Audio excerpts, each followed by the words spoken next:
हाँ, बिस्मिल्लाहिर्रहमानिर्रहीम। सबसे पहले तो अभी तक जो लेटेस्ट खबरें हैं उसके मुताबिक तकरीबन 100 मिलियन लोगों ने, अमेरिकन सिटीजन ने वोट डाल दिया है, जो कि तकरीबन 30% है उनकी आबादी का। तो यहाँ तक कि कोविड का सिनारियो है, लेकिन ये probably election highest turn out होगा वोटर्स का।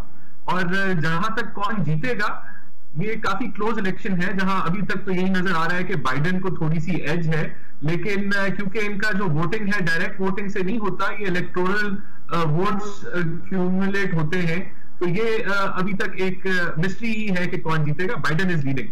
जहां तक आपने पूछा कि क्या कौन सा प्रेसिडेंट डेमोक्रेट्स या रिपब्लिकन बेहतर होंगे, तो मैं समझता हूं जो ट्रंप है उसने जो अमेरिका की एक जो लॉन्ग लास्टिंग पॉलिसी है उसको चेंज किया, चैलेंज भी किया। इंटरनेशनल पॉलिसी की मैं बात कर रहा हूं। और उसने जिस तरह चाइना के ऊपर बड़ी एक वो चेंज लेके आया कि चाइना को उसने इकोनॉमिकली टारगेट किया और उनके ऊपर सैंक्शंस भी लगाए। और इसी तरह जो जंगें थी, जिस तरह ओबामा वैसे तो बड़ा लिबरल था और सब रेसेस के लिए, और बड़ा हमें भी बड़ी उसकी बातें अच्छी लगती थी, लेकिन अगर आप ओबामा की इंटरनेशनल पॉलिसी देखेंगे तो उसमें आपको लिबिया नजर आएगा कि एक चलते हुए मुल्क को इन्होंने जो है वो तबाह कर दिया। आपको सीरिया नजर आएगा, आपको ड्रोन अटैक्स जो है वो हाईएस्ट नंबर्स में नजर आएंगे।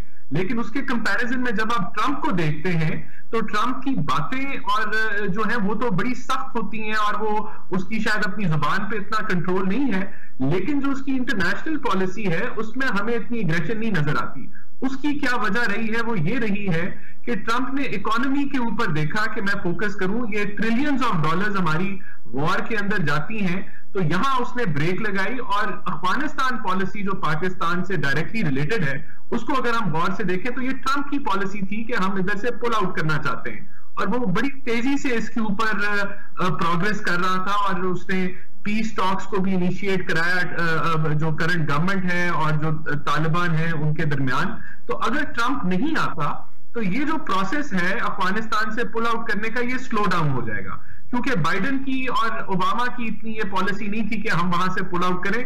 फिर मुमकिन है कि शायद वो पुल आउट जो है वो ना करें उस तरीके से जिस तरह ट्रंप प्लान कर रहा था। तो मैं समझता हूं कि हमारी जो इंटरनेशनल पॉलिटिक्स है या रिलेशनशिप जो अमेरिका के साथ है, वो काफी उस पर फर्क आ सकता है कि अगर बाइडेन आए या ट्रंप आए, क्योंकि जो डेमोक्रेट्स हैं वो इतनी पुल आउट के ऊपर इतना फोकस नहीं है। इसी तरह मैं समझता हूं कि जो इंटरनल पॉलिटिक्स उनकी है, तो वहां ट्रंप जो है वो उसने इकोनॉमी पे फोकस किया, उसने प्रोडक्शन वापस वो चाइना से लेके आया। माइशत के हवाले से और कोरोना के निपटने में खामी के हवाले से तो काफी लोग मतलब रेजिस्टेंस में भी आए सामने। कोरोना देखिए, कोरोना के हवाले से ट्रंप पे बड़ी तनकीद की गई, और अमेरिका में सबसे ज्यादा जो है वो कोरोना फैला दुनिया के मुकाबले में। तो वाकई कोरोना इज अ पॉइंट जहां आखिरी जो स्पीचेस भी हुई, जो आखिरी दिन उन्होंने कोरोना को ही हिट किया और इसी पॉइंट को उठाया कि सबसे ज्यादा डेथ्स हुई हैं कोरोना की यूएस के अंदर। शायद उधर टेस्टिंग भी दुनिया के अंदर सबसे ज्यादा हुई है, लेकिन वाकई कोरोना एक दुखती रग है।